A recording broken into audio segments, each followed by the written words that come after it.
So thrilled to have James Cumming, the GM of African Clean Energy Developments. Thank you so much for your time. Thank you for being here today. Pleasure. Thank you. Having recently gone into construction over 450 megawatts of a wind farm, could you tell us more about how you're ensuring renewable energy remains competitive in South Africa in terms of costs, logistics, as well as capacity building? So that comprises a number of wind farms spread across the country, and I think it sort of answers the question in and of itself. The fact that we are doing this and the market is doing this, there's been an increased rollout of wind and solar in South Africa of late, largely in the commercial and industrial offtake segment of the market. Uh, Proves out that renewables, both wind and solar, are remaining competitive across a number of fronts, and that's irrespective of the green attributes and the decarbonization that comes hand in hand with those electrons. I think we may see prices sort of maintain at this level and potentially drop a little bit further, alongside power from other sources still being above that of renewables. When you then add the green attributes or decarbonization to the effective economics of a renewables electron, it just makes common sense. And you can't fight common sense, I guess. It's always going to be part of a mix. We appreciate that, but the renewables are mainstream now. They're making economic sense on their own without incentives in South Africa at least. But I think that'll be the case throughout the region as well. And could you provide a bit of an overview of South Africa's current regulatory environment and how it serves to encourage renewable energy development in the country? I think that one summarizes that by deregulation.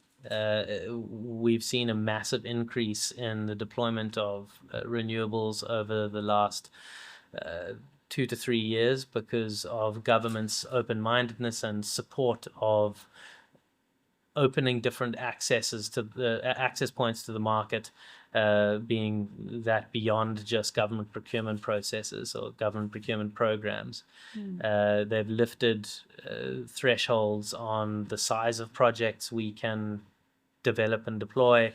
They've helped foster the increased timelines around permitting, and improved, although it's still a work in progress, access to the grid, and an understanding of where grid capacity lies. So I think it's really been through primarily thanks to government's deregulation of the market, but then hand in hand,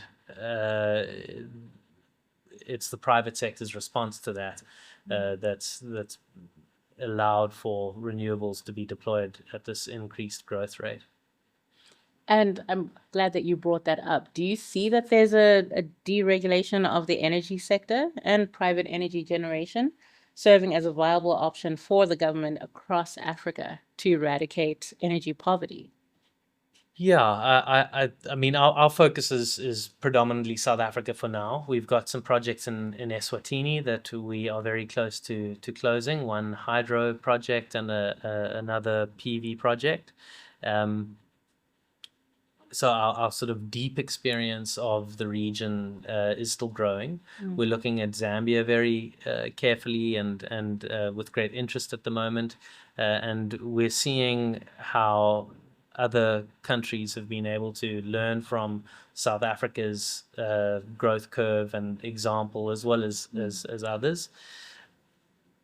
I think pairing C&I or industrial offtake alongside government procurement is certainly a very good way of ensuring that developers and IPPs have multiple routes to market.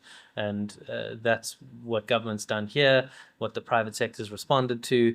And I would imagine by following the same approach up north, which is certainly what Zambia is trying to do right now, it is certainly a viable way of increasing renewables deployment.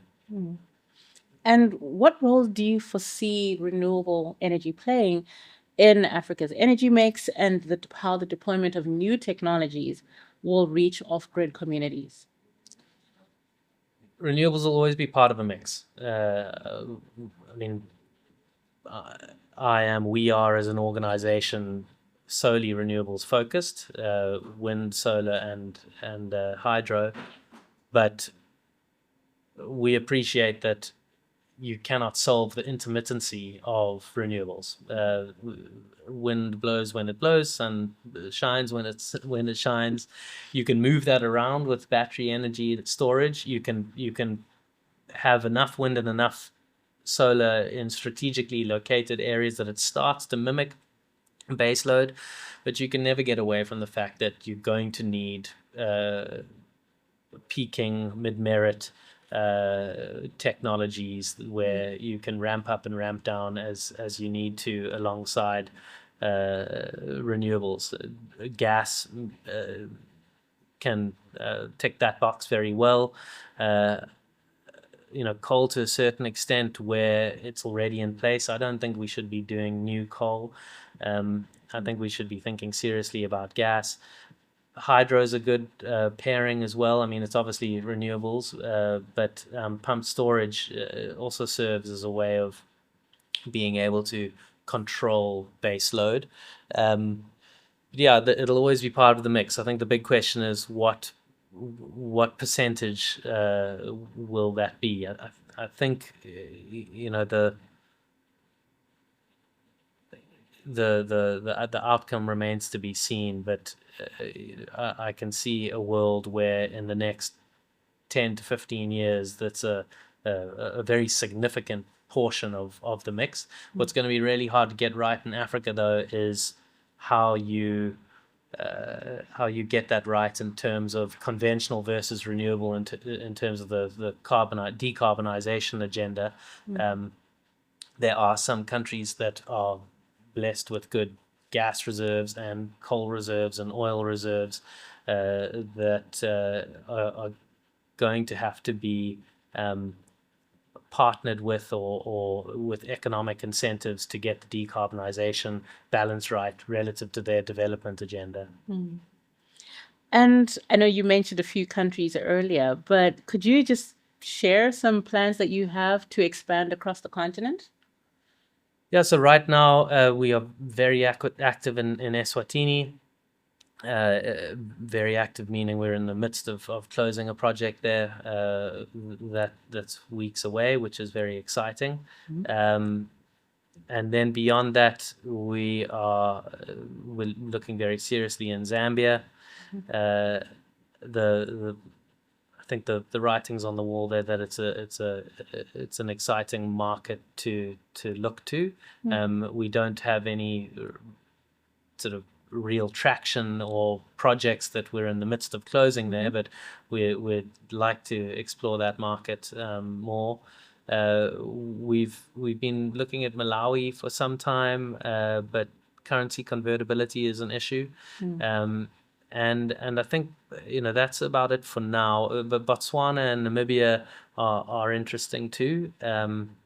We've looked at Namibia with quite some intent in the past, but it's just been a factor of opportunity cost and needing to focus on SA over the last while that has taken us out of Namibia and Botswana. But we're certainly open-minded to keeping an eye on those markets too. I think they have some good potential. And just one of my final questions is looking at, we're here at African Energy Week. Do you have any project updates? And, how are you going to leverage this event as a platform for expansion of renewables? We as far as updates go, have recently reached commercial operation on the first private wind farm in South Africa, where Sasol is the off-taker. So we're really excited by that, and highly value that partnership with Sasol. It's a country first. Really proud of. And our project with Sibanye Stillwater is close behind. The Castle project, that facility is now fully energized, and we're pushing as hard as we can to reach COD this year, which would be ahead of schedule. Yeah. But lots of pieces of the puzzle need to fall into place for that to happen. But we're confident we'll be on time and on budget on that project, which is always a fantastic result. As far as the event goes, it's been great to participate. It's our first time here, as I think we see the notion of transition becoming more and more important for the event and the region and energy more generally. And it's been valuable. We've interacted with senior government officials, other leaders of industry, where we're able to regionally and internationally. It's been really interesting to see how many